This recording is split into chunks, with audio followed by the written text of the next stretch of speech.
Most people think that first cup of coffee is what wakes them up in the morning. Reach for it the second you're out of bed, and within 20 minutes, you feel human again. But here's the thing, the real story of your morning energy is happening in a hormonal system that's already fully active before you even open your eyes. And drinking coffee too early actually works against it, quietly training your body to need more and more caffeine over time just to feel normal. Stick with me for this one because by the end, you're going to look at your morning routine completely differently, and I'm going to give you a full practical protocol, not just theory. Let's talk about the cortisol awakening response. Cortisol gets a bad reputation as just the stress hormone, but that's a real oversimplification. Cortisol also plays a completely normal, healthy role in waking you up every single morning. In the 30 to 45 minutes after you wake, your cortisol levels naturally spike, sometimes by 50% or more above your overnight baseline. This is called the cortisol awakening response, and it's your body's own built-in natural alertness system kicking in right on schedule every single day, whether you drink coffee or not. Here's what happens when you drink coffee immediately upon waking, before this natural cortisol spike has run its course. You're essentially adding caffeine's stimulant effect directly on top of your body's own peak natural alertness surge. Here's what this feels like over time: needing your coffee earlier and earlier just to feel the same effect. A jittery, anxious edge to your morning energy rather than clean, sustained alertness. An afternoon crash that feels disproportionately harsh compared to how energized you felt an hour after that first cup. Sound familiar? Most people respond to this pattern by drinking more coffee or drinking it earlier and earlier in the morning. And here's the problem with that approach: you're stacking a stimulant on top of an already peaking natural stimulant, which research suggests can blunt your sensitivity to caffeine over time, meaning you need progressively more to get the same effect, while also potentially interfering with your body's own natural cortisol rhythm.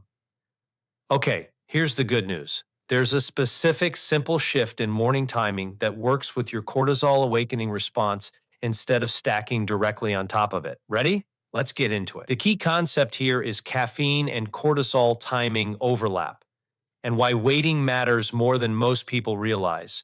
Here's the analogy I like to use. Think of your cortisol awakening response like a car that's already accelerating on its own right as you start your morning. Drinking coffee immediately is like flooring the gas pedal on a car that's already speeding up. You get a jolt, but it's a jarring, less controlled kind of acceleration. And the engine, in this case your adrenal system, has to work harder to manage that combined surge. Waiting until that initial cortisol surge has settled is more like letting the car reach a smooth cruising speed first, and then applying the accelerator for a genuinely useful boost when it's actually needed, rather than when the engine is already redlining on its own. Here's the mechanism, step by step.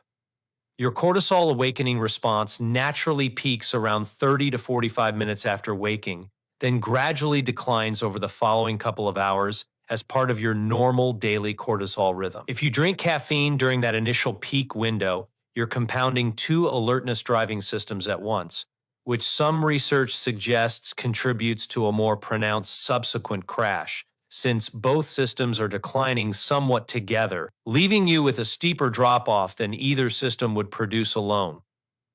Here's why waiting works better. If you delay caffeine intake until roughly 90 minutes to 2 hours after waking, your natural cortisol awakening response has already done its job and begun its natural decline. Caffeine consumed at this point provides a genuinely additive boost to alertness, rather than compounding an already peaking system, and research on this timing pattern suggests it's associated with more stable energy throughout the morning and less pronounced crashes later in the day. Now, here's how this connects to why so many people feel dependent on progressively more caffeine over time. Consistently drinking coffee right at your cortisol peak, day after day, year after year, may contribute to a kind of habituation, where your body's sensitivity to caffeine's stimulant effect gradually declines, requiring more to achieve the same subjective effect, while your reliance on that immediate morning cup for basic functioning grows stronger and stronger. There's actually a deeper layer to this worth understanding, involving a molecule called adenosine. Adenosine is a byproduct that accumulates in your brain throughout the day. The longer you're awake, the more it builds up, and it's largely responsible for that natural sense of sleepiness you feel by evening. Caffeine works primarily by blocking adenosine receptors, essentially preventing your brain from receiving the "you're tired" signal, rather than providing energy directly. First thing in the morning, after a full night of sleep, your adenosine levels are already at their lowest point of the entire day, meaning there's relatively little adenosine signal for caffeine to even block yet.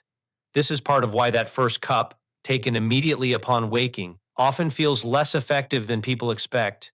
You're using a tool designed to block a signal that isn't strongly present yet, while simultaneously piling onto a cortisol system that's already near its natural peak.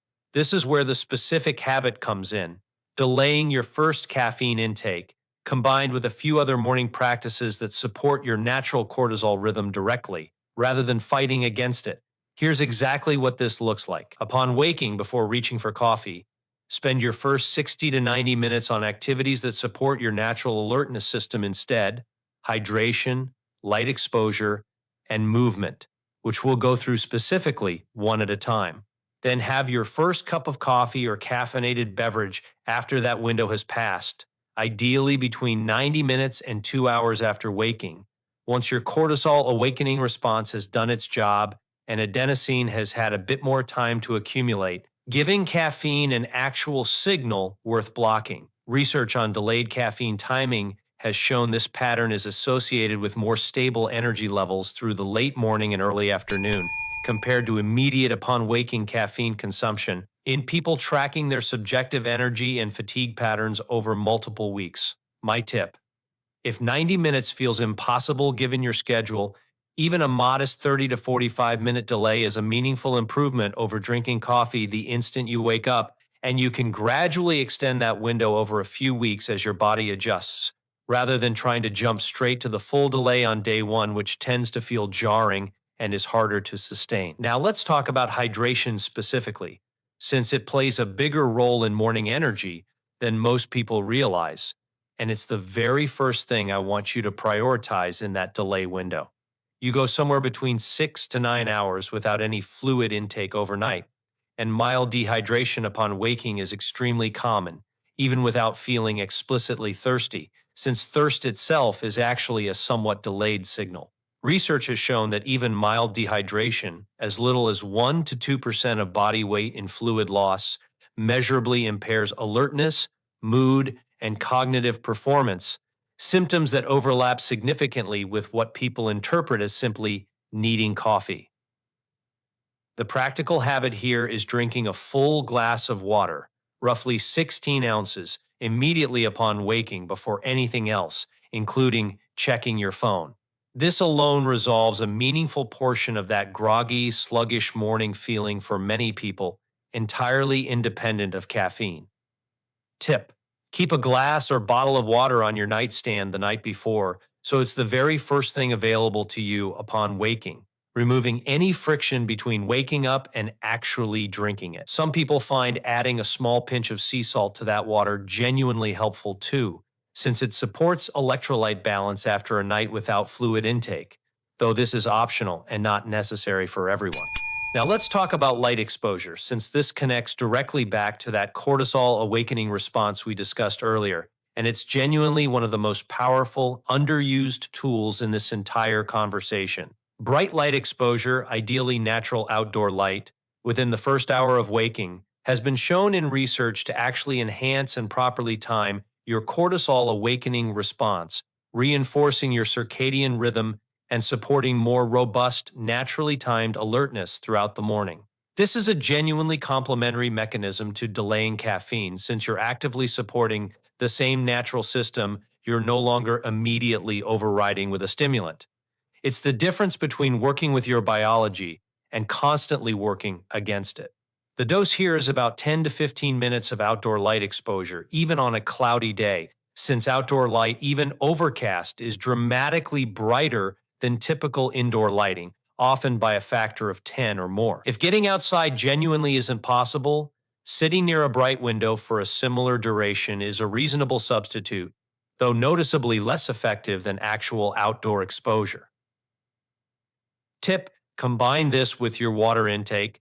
Drink your first glass of water while stepping outside briefly or standing by a bright window, stacking two beneficial habits into the same few minutes rather than treating them as separate tasks competing for your limited morning time. Now let's talk about movement, since brief physical activity in the morning provides yet another natural alertness boost that works through mechanisms entirely separate from both cortisol and caffeine. Even 5 to 10 minutes of light movement, a short walk, some stretching, a few bodyweight exercises, increases blood flow and modestly raises core body temperature, both of which independently support alertness and cognitive function. This isn't about an intense workout first thing, it's about breaking the physical stillness of sleep and giving your cardiovascular system a gentle, deliberate nudge toward wakefulness, complementing the cortisol and light mechanisms rather than replacing them. Research on morning movement, even brief, low-intensity sessions, has shown measurable improvements in subjective alertness and mood ratings compared to remaining sedentary for the same period after waking. Tip: if you already walk the dog, take out the trash, or do some other small morning task that gets you moving, that genuinely counts. This doesn't need to be a formal exercise session. The goal is simply meaningful movement during that delay window, not a specific workout structure. Now, if you're finding this helpful, this is exactly the kind of thing I like breaking down on this channel, taking apart the everyday habits that quietly shape how you feel all day, not just generic drink more water advice without the actual mechanism behind it. So if you haven't already, go ahead and subscribe, because there's a lot more of this coming. Let's talk about your first meal too, since we've covered this mechanism in more depth elsewhere on this channel, but it deserves mention here as well because it fits directly into this same morning window. A protein-forward first meal, rather than a purely carbohydrate-heavy one, supports more stable blood sugar and energy through the morning, compounding nicely with the delayed caffeine and light exposure habits we've just discussed. Eggs, Greek yogurt, or a protein smoothie all work well here, and pairing your delayed coffee with this kind of meal, rather than drinking it on a completely empty stomach, tends to feel smoother for most people as well. Let's talk about sleep quality too, because no amount of morning optimization fully compensates for insufficient or poor quality sleep the night before. If you're consistently getting less than 7 hours, or your sleep is fragmented and low quality, that's likely a bigger lever on your overall energy than caffeine timing alone, and addressing it directly tends to produce a larger overall improvement than any single morning habit in isolation. Let's go a bit deeper on sleep, since it's worth understanding briefly how it connects back to this same cortisol system. Your cortisol rhythm and your sleep-wake cycle are tightly linked. Cortisol should be at its lowest point around midnight and rising through the early morning hours, then peaking with that awakening response shortly after you wake. Chronic poor sleep, irregular bedtimes, or frequent late nights can flatten and disrupt this natural rhythm over time, blunting the very cortisol awakening response we've built this entire habit around. This is part of why some people who try delaying caffeine don't notice as dramatic a difference right away. If their underlying sleep pattern is already quite disrupted, the natural rhythm they're trying to support isn't functioning at full strength to begin with. The practical takeaway here is straightforward. A consistent sleep and wake time, even on weekends, does more for your natural cortisol rhythm than almost anything else on this list, and it's worth prioritizing alongside, not instead of, the habits we've already discussed. Let's talk about stress more broadly too, since chronically elevated stress can also disrupt this same cortisol rhythm, sometimes leading to an exaggerated awakening response, or in some cases, a blunted one, depending on the individual and the duration of the stress. Simple daily stress reduction practices, a short walk, a few minutes of deep breathing, consistent time outdoors, all support a more balanced, properly timed cortisol rhythm over time, which in turn makes this entire caffeine delay strategy more effective. Let's talk about caffeine sensitivity and genetics briefly too, since this affects how quickly you might notice the benefits of this approach. Some people metabolize caffeine much more slowly than others, due to genetic variation in a specific liver enzyme responsible for breaking it down.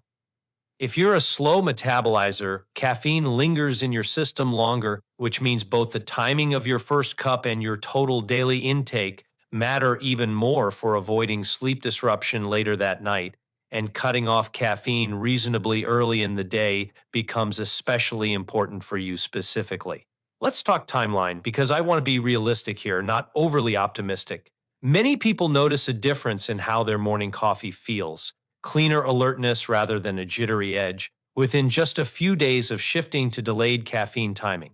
The broader benefit, reduced afternoon crashes, and potentially needing less total caffeine throughout the day, tends to build over 1 to 2 weeks as your body adjusts to the new pattern and your natural cortisol rhythm gets a chance to reassert itself without immediate competition from caffeine every single morning. This isn't medical advice regarding caffeine dependence or withdrawal. If you're a very heavy daily caffeine consumer, and if you experience significant withdrawal symptoms, headaches, significant fatigue, irritability, when adjusting your intake or timing, consider making these changes more gradually, extending your delay window by just 15 minutes every few days rather than jumping straight to 90 minutes. Or discuss this with your doctor, particularly if you have any cardiovascular or anxiety related conditions. Let me answer a few common questions because I know some of these will be on your mind. First, won't I just feel more tired during that first 90 minutes without coffee? Some initial adjustment is common, especially if you're used to immediate caffeine, but the hydration, light, and movement habits are specifically designed to fill that gap with genuine, sustainable alertness support rather than leaving you simply waiting out a period of grogginess with nothing to help. Most people report that this initial adjustment period is shorter and milder than they expect, often just a few days.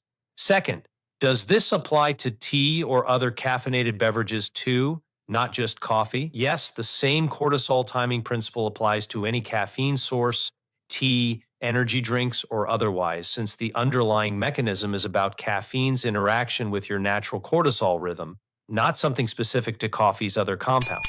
The timing advice holds regardless of your preferred caffeine source. Third, what if my job requires me to be alert immediately upon waking with no flexibility for a delay? Even a modest 30-minute delay, combined with immediate hydration and some light exposure if possible, provides meaningful benefit over drinking coffee the literal instant you wake up.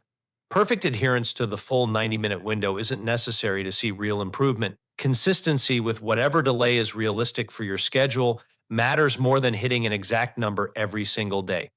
Fourth question, one I get asked constantly. Is decaf a reasonable alternative during that delay window if I really want something warm to hold on to that morning routine feeling? Yes, decaf coffee or herbal tea during that initial window is a completely reasonable choice if the ritual itself matters to you, since decaf contains only trace amounts of caffeine, generally not enough to meaningfully interfere with the mechanism we've discussed today. So here's the bigger picture I want you to walk away with. This was never just about willpower or finding the right coffee. It's about a natural hormonal system, your cortisol awakening response, working alongside your adenosine and sleep-wake cycle. That's already working to wake you up every single morning, whether you help it along or unknowingly work against it by stacking a stimulant directly on top of its peak. Delaying caffeine, prioritizing hydration, getting morning light, adding brief movement, and supporting consistent sleep all work together on that same natural alertness system, rather than overriding it entirely with caffeine alone. Combine these consistently, and you're giving your body the actual conditions it needs for clean, sustained morning energy, rather than an increasingly jittery dependence on more and more coffee just to feel normal, day after day, year after year. If you want to go deeper, my next video breaks down exactly how your cortisol rhythm shifts throughout the entire day and why that afternoon slump might be a completely predictable, explainable part of your own biology, not a sign that something's wrong with you. Make sure you're subscribed so you don't miss it. I'll see you in the next one.